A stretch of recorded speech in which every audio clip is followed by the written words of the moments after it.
the one that almost everyone knows about is powdery mildew. So that's where you have those like little white spots, on your plant leaves or within, the flower itself. They start to emerge like early on in the flowering cycle, and basically just if you don't catch it and get rid of it, then you're gonna have a product that's basically unusable.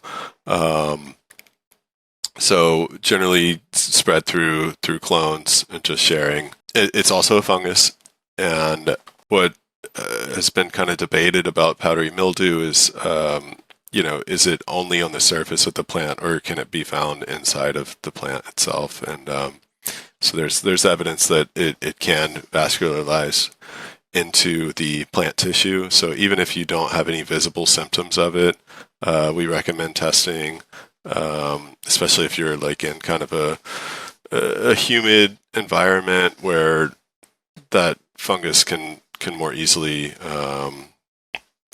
grow. Then we definitely recommend testing for that. The other one, botrytis, is generally called bud rot or gray mold, and so that's found within the flowers. Sometimes you'll find it after you harvest, and that can also just completely wreck your product. So yeah, these all of these, I recommend to test on incoming clones. I think if you're already seeing these things come up, it's not really worth testing for. I think at that point you need to get into, how do we remove this? Are there products that we can apply to treat the plant, or should we just get rid of the plant completely?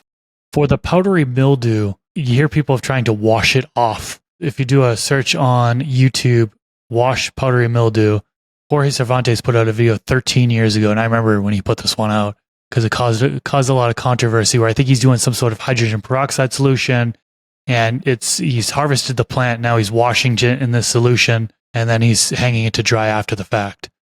Would you say that's an effective approach, or would you say that's not effective? I don't know.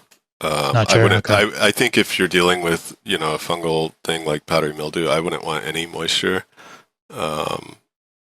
But I'm not like an expert grower like that. One can probably speculate that since you said it, there's evidence now that's inside the plant that just washing it off the leaves isn't sufficient.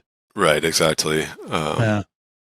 Interesting. Yeah, that video has 625,000 views, so I can only imagine how many people actually tried the process and potentially think they're washing it off completely, and unfortunately it might be internally in the plant and they're consuming that. This clip was brought to you by AC Infinity. Use discount code MrGrowit15 to save on any of their gardening products.